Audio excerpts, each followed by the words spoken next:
Cerita mempersembahkan Sabda Pandita Ratu.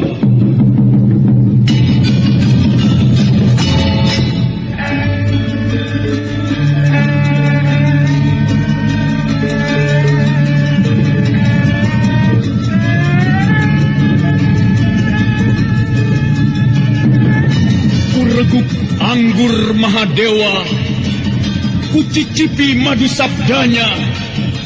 Bumi kuremas dalam genggamanku, matahari dan rembulan kutelan dalam perutku. Apakah mungkin aku akan menjadi bunga yang bisa kau petik dan kau sunting? Sementara jika layu, akan kau campakkan begitu saja, seperti cermin retak yang tak berharga.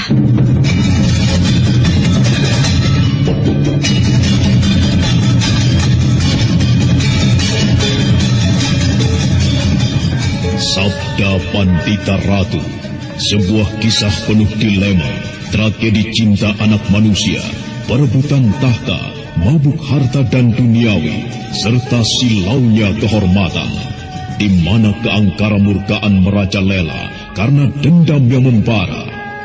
Kisah ini berlatar belakang berdirinya Singasari. Ken Arok, dialah pemuda yang merekuk pahit getirnya kehidupan. Namun sebenarnya, dialah yang harus melaksanakan sabda-sabdanya. Perjalanan sengsaranya adalah awal untuk meraih keberhasilan, untuk menuju kejayaannya di saat Singasari berdiri. Apakah cita-citamu itu, Ken Umang? Aku ingin mengubah nasibku. Aku bosan dengan kehidupanku selama ini yang terlunta-lunta, akrab dalam pelukan kemelaratan. Kadangkala aku berangan-angan, aku adalah seorang istri dari Patih.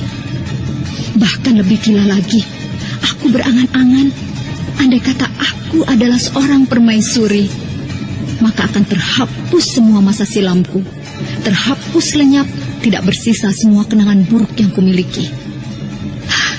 Itulah cita-citaku, Kakang Ken Arok. Bagaimana dengan kau, Kakang? Aku ingin menjadi seorang raja.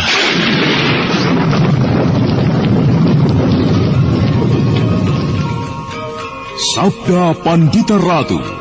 Naskah ditulis oleh Pondra Swasti Langit, diolah oleh Agung Bahrodi, didukung oleh artis-artis terkemuka Ferry Fadli, Eli Ermawati, M. Abud, Ivone Rose, dan lain-lain.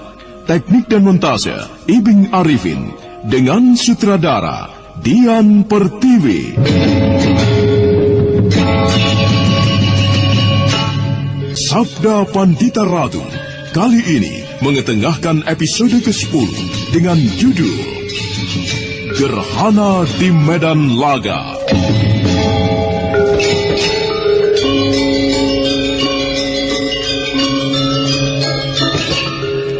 Dalam seri ke-279 ini, dengan para pemain, Arya sebagai Macan Kroda, Chris Puspon sebagai Rudra Bondo, M. Abud sebagai Ken Arok, Edi Dosa sebagai Kebo Ijo, Lili Nur Indasari sebagai Ken Umang, Haris Diono sebagai Kertajaya, dan Asdi Suhastra, pengantar cerita. Mengapa kau menatapku seperti itu? Kau benar-benar seekor kuda. Dengar, Ken Umang, jaga dirimu baik-baik. Mulai sekarang kau menjadi milikku. Kau berada dalam genggamanku, dan meski orang itu adalah Raja Kediri yang bernama Kertajaya, orang itu tidak boleh menjamahmu. Kau mengerti? Aku terima ancamanmu dengan penuh kegembiraan. Aku senang dengan ancaman yang mengerikan itu. Bagus. Nah, aku pergi.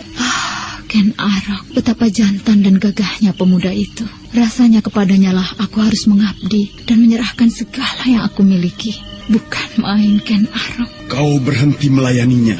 Baginda adalah lelaki berbudi rendah. Kau tidak pantas melayani segala kemauannya. Mulai sekarang, kau telah menjadi milikku. Kau milikku. Camkan itu. Kelak akulah Raja Kediri. Nah, layanilah aku. Ia mengatakan hanya ia yang berhak memiliki aku. Bukan main. Betapa indahnya kata-kata itu. Ia mengancamku untuk tidak melayani Kertajaya yang bertubuh gendut dan berwajah jelek itu. Betapa menyenangkan ancaman itu. Ken Arok, tatapan matamu tajam mengaduk dan mengobrak-abrik hatiku. Kelak kaulah raja. Aku percaya. Dan kelak akulah permaisurimu. semua orang akan menyembah kepadaku, mencium telapak kakiku. Ken Umang, Oh, siapa kau? aku mendapat perintah dari Baginda untuk menjemputmu. Baginda memerlukanmu. Baginda kedinginan dan membutuhkan penghangat untuk tidurnya. Sampaikan kepada Baginda, aku sedang tidak enak badan. Sadarkah kau dengan apa yang kau ucapkan itu? Oh, apakah aku telah melakukan kesalahan? Kau pikir kau itu siapa, ha? Berani membantah kehendak Baginda Kertajaya? Baiklah, aku akan membersihkan diri lebih dulu. Apakah kau belum mandi? Tentu aku sudah mandi. Tetapi apakah aku harus menghadap Baginda dengan pakaian seperti ini? Maka demikianlah, setelah Ken Umang berganti pakaian, Ken Umang segera bergegas menghadap Baginda Kertajaya dengan diiringi oleh prajurit yang telah menjemputnya. Dalam pada itu, Ken Arok yang ternyata masih berada di halaman istana, mengendap-endap, mengawasi, dan mengikuti Ken Umang dari kejauhan.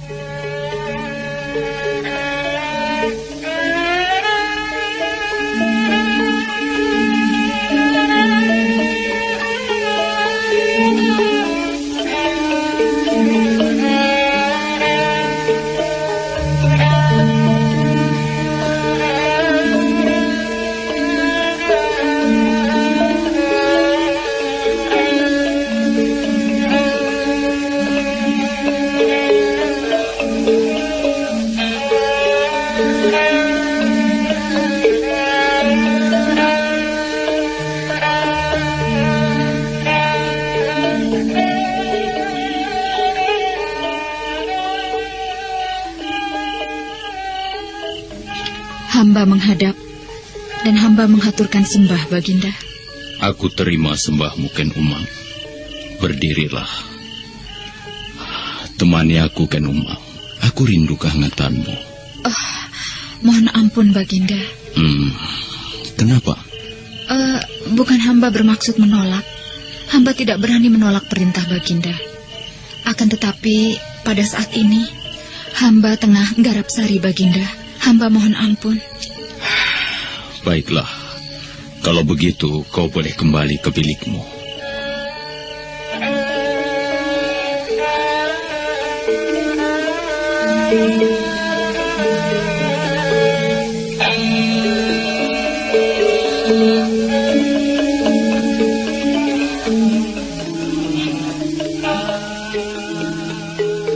Di tempat persembunyiannya, Ken Arok tersenyum.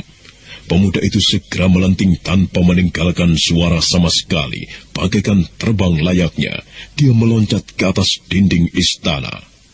Sementara itu di tempat lain,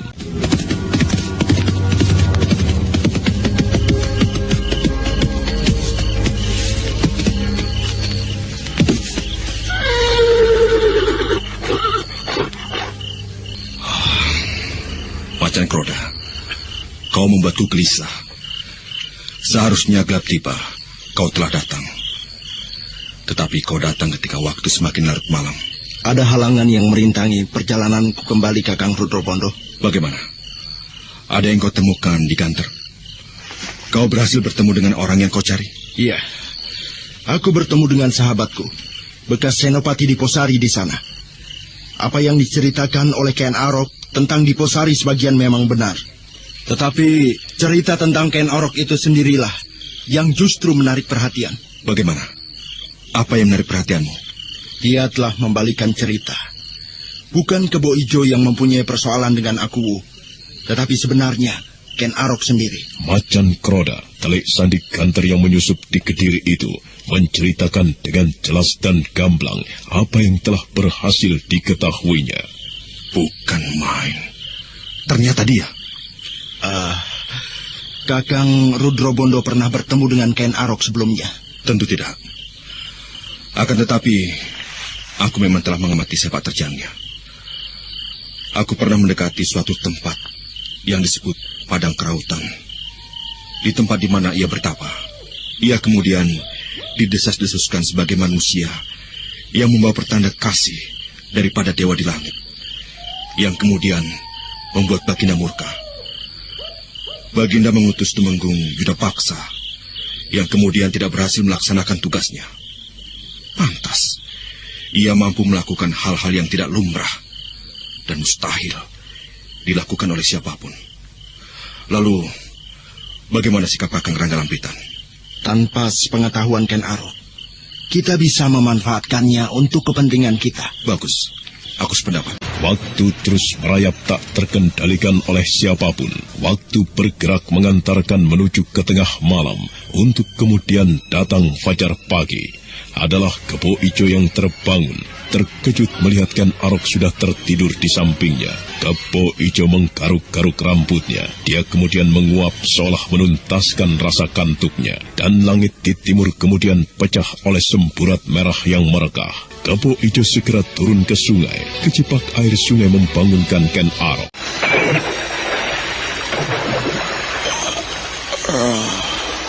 Aku pikir kau tertidur di kamar perempuan itu, Ken Arok.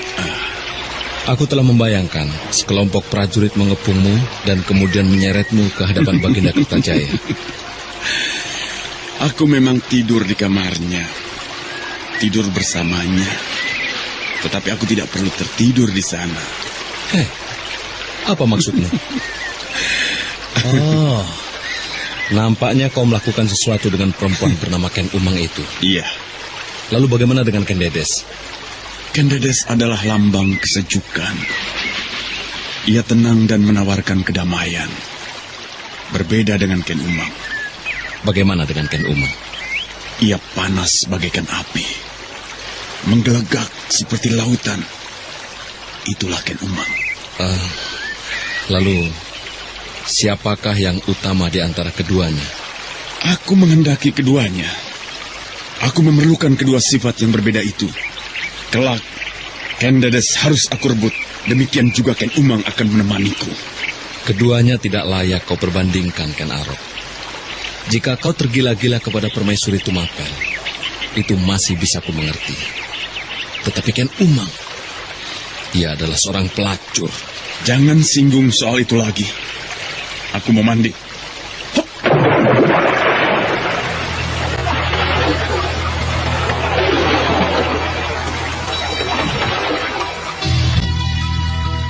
Dan manakala waktu merambat ke arah siang, Rudro Bondo dan Macan Kroda telah datang ke tempat itu. Ken Arok dan Kebo Ijo menyongsong kehadiran mereka dengan ramah. Kebetulan, Tuan berdua datang. Saya akan menyampaikan sesuatu. Soal apa, Ken Arok? Semalam saya menyusup ke dalam istana. Saya menemui Ken Umang. Oh, jadi kau lakukan itu? Iya. Apakah ada berita baru yang disampaikan oleh Ken Umang? Tidak ada, Tuan. Lalu apa yang akan kau sampaikan pada kami? Di sudut pendopo istana aku berhasil mendengar pembicaraan yang penting yang ada kaitannya dengan Ganter. Ceritakan apa yang berhasil kau dengar itu. Sebagaimana yang telah disampaikan oleh Trik Sandi bernama Ken Umang itu, Tuan, Kediri akan menyerang Ganter secara besar-besaran. Akan tetapi sebelum hal itu terjadi, Kediri akan melakukan serangan pendadakan. Sedang yang akan menjadi sasarannya adalah garis belakang pasukan Ganter, terutama dukungan pangan. Lumbung-lumbung padi akan dihancurkan oleh sekelompok orang yang terdiri dari orang-orang padepokan yang secara pribadi mempunyai ilmu kanuragan yang tinggi. Kapan serangan itu akan terjadi? Sayang sekali, pertemuan itu tidak menyebutkannya, Tuan. Hanya seorang yang tahu kapan serangan terhadap perbekalan Ganter. Orang itu adalah Panji Anom. Panji Anom? Iya. Aku mengenal orang itu. Di samping itu, Tuan, keberadaan Ken Umang di Kediri sebagai telik sandi telah dicurigai oleh Tumenggung Rana Padma. Keterangan Ken Arok ternyata membuat Rudro Bondo dan Macan Kroda terkejut. Keduanya saling berpandangan dan bagaikan sepakat mengangguk-angguk. Tidak kurang Kebo Ijo mendengarkan pembicaraan itu dengan seksama. Dan tiba-tiba membayanglah wajah Ken Umang yang jelita. Bagaimana, Tuan? Keteranganmu sangat penting, Ken Arok. Dengan demikian, Ganter bisa mempersiapkan diri untuk menghadapi penyerangan pihak Kediri. Tidak bisa dibayangkan apa yang akan terjadi jika lumbung perbekalan bisa dihancurkan. Macan Kroda. Bagaimana Kakang? Tidak perlu kau sendiri yang kembali ke kantor.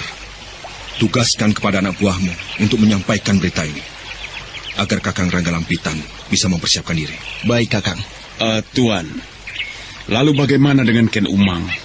Apakah Ken Umang dibiarkan tetap berada di dalam istana? Kau tidak perlu cemas akan Ken Umang, Ken Arok. Maksud Tuan? Andai kata Ken Umang tertangkap, ia hanya bisa menyebut hal-hal yang hanya diketahuinya. Ia tidak bisa bercerita apa-apa tentang Ganter. Lalu, apakah Ken Umang akan dikorbankan? Bagaimana kalau kau yang menolongnya, Ken Arok? Melihat sepak terjangmu, aku percaya kau mampu melakukan hal itu. Baiklah, aku akan mengerjakannya. Aku akan membebaskan Ken Umang. Baiklah, kami pergi dulu. Apa yang kau renungkan, Ken Arok? Aku tidak suka kepadanya. Kepada siapa maksudmu? Macan Kroda. Aku tidak senang orang itu. Hei, kenapa tiba-tiba kau berkata begitu? Ia meremehkan Ken Umang. Seolah Ken Umang tidak berharga. Di mataku, orang itu yang justru tidak berharga. Kaulah yang sebenarnya tidak waras, Ken Arok. Apa maksudmu? Engkaulah yang menghargai Ken Umang terlampau tinggi. Ia seorang pelacur. Kau sebut lagi ia pelacur. Aku sobek mulutmu. Arok merasa tersinggung terhadap ucapan Kebo Ijo yang melecehkan Ken Umang. Dia segera meninggalkan Kebo Ijo. Sementara itu di kediaman Ken Umang,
Ada apa, prajurit?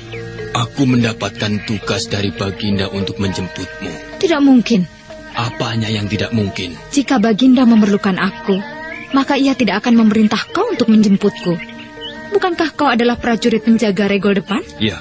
Nah, apalagi kau penjaga regol depan? Tidak mungkin Baginda memerintah kau menjemput aku. Kau tidak percaya? Tidak. Baginda memerlukanmu, dan sekarang juga kau diminta menghadap Baginda Kertajaya. Ayo, ikut aku. Baiklah, aku akan menghadap Baginda, tetapi tidak bersamamu. Kembalilah, aku akan berjalan sendiri. Tidak, kau harus bersamaku. Kau memaksa. Apa yang kau lakukan itu justru membuat aku menjadi curiga kepadamu, Kisanak. Kau pasti mempunyai maksud buruk kepadaku. Ayo, mengakulah. Persetan, kau harus ikut aku sekarang. Tidak, aku tidak mau. Baiklah, bagaimana jika keris ini yang berbicara?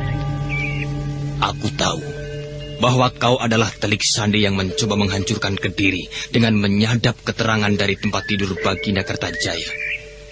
Nah, kau harus ikut aku untuk menghadap seseorang yang akan memeriksamu. Berjalanlah, dan berpura-pura tidak terjadi apa-apa. Jika kau berbuat macam-macam, keris beracun ini akan merobek kulitmu. Tahu, meski goresan kecil akan sanggup menghantarkanmu ke alam kematian. Dan kau akan dihukum oleh Baginda. Tidak. Jika kami berhasil membuktikan bahwa kau benar-benar Telik Sandi, bahkan Bagindalah yang akan menjatuhkan hukuman yang sangat berat kepadamu. Ayo, jalan! Ken Umang tidak mampu mengelak lagi. Prajurit itu memaksanya berjalan melalui samping bangunan yang jarang dilewati oleh dayang-dayang atau empan. Bahkan prajurit itu memaksa Ken Umang untuk berjongkok di semak taman ketika dari kejauhan terlihat seorang dayang membawa nampan berjalan melintas. Akhirnya, Ken Umang telah dibawa ke sebuah bangunan yang terletak di paling sudut. Ayo, masuk kamu.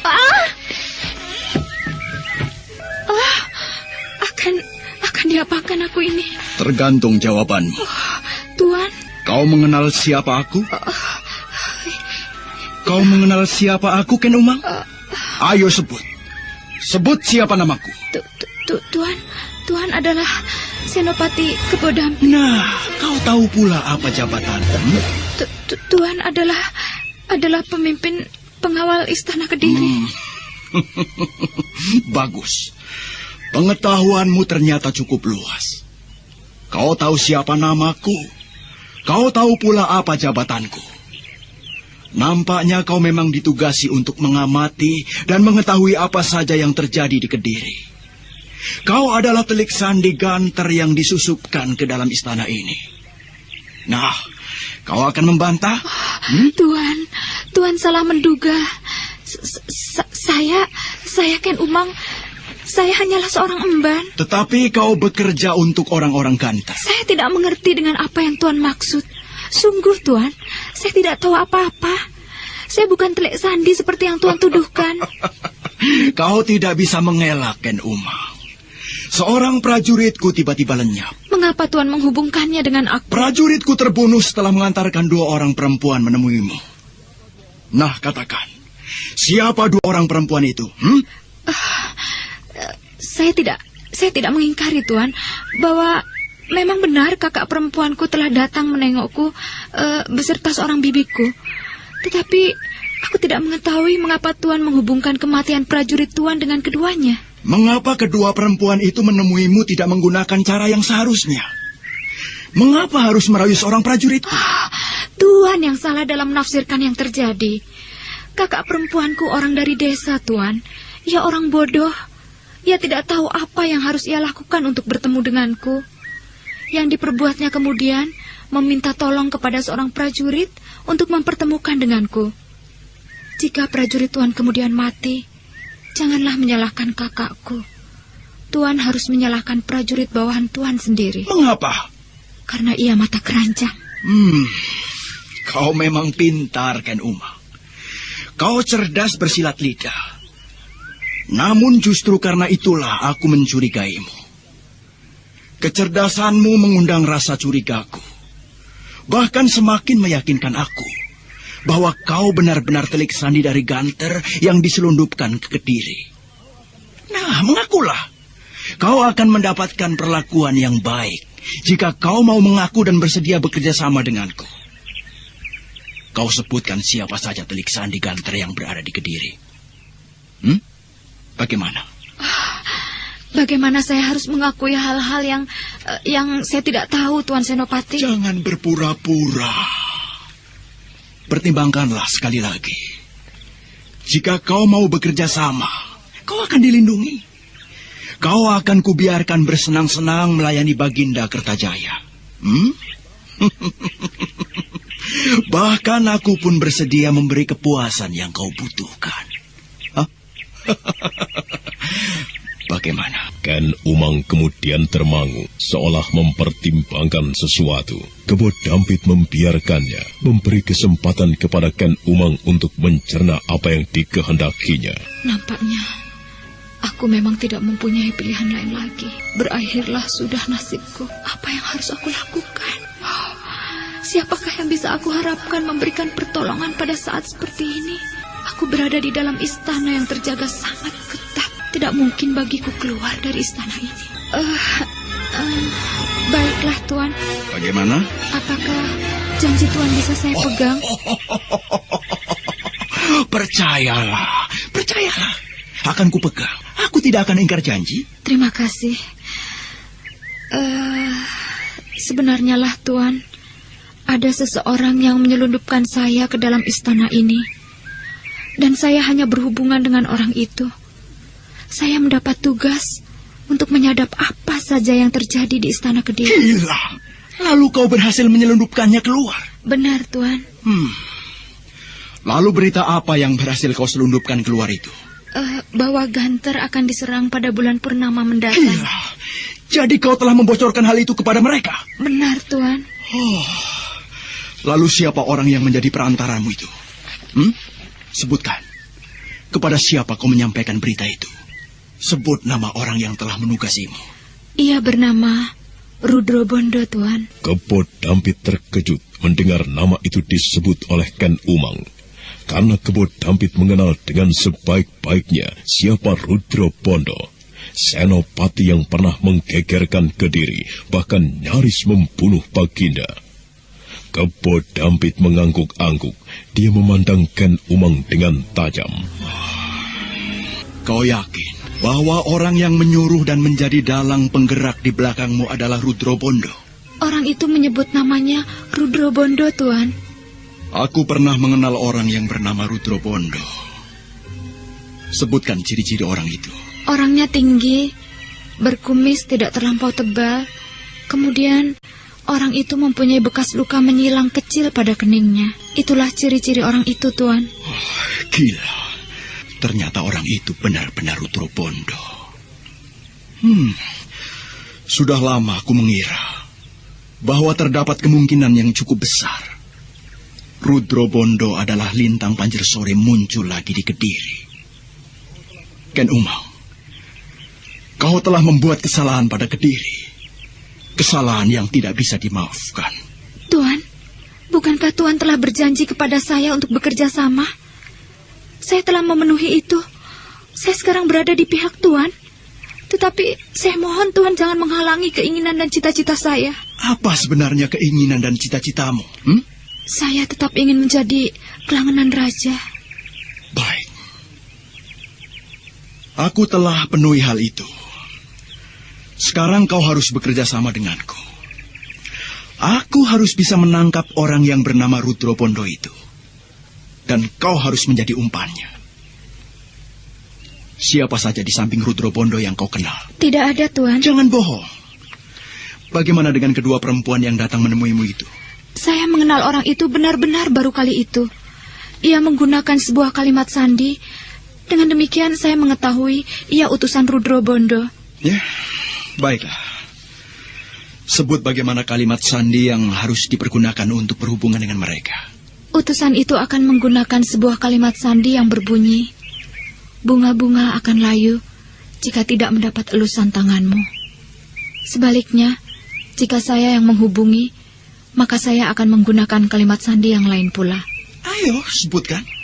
Angin bertiup dari lembah ke ngarai. Bagus. Lalu siapa orang yang harus kau pergunakan untuk melakukan perintahmu itu? Saya telah menemukannya, Tuan. Sebut siapa dia. Ia seorang emban di dalam istana. Emban yang paling tua, bernama Emban Untring. Gila. Mengapa kau bisa membentuk Emban Untring untuk menjadi telik sandi? Ia merasa bersalah kepada saya, Tuan. Dan untuk menebus kesalahannya, ia bersedia berbuat apa saja. Baiklah, Ken Umang. Hubungi Rudro Bondo. Siapkan pertemuan dengannya di suatu tempat yang nanti akan aku tentukan untuk menjebaknya. Mengerti? Saya mengerti, Tuan. Maka demikianlah, atas kehendak Kebo Dampit telah disiapkan sebuah jebakan untuk Rudro Bondo. Pada siang itu pula, seorang emban yang hampir berumur setengah abad, yang pernah merasa kecewa karena angan-angannya untuk menjadi selir raja tidak jadi kenyataan, telah menerima petunjuk baik dari Ken Umang atau Kebo Dampit. Saudara pendengar, untuk mengetahui jawabannya, ikutilah kelanjutan kisah ini dalam seri berikutnya. Sampai jumpa.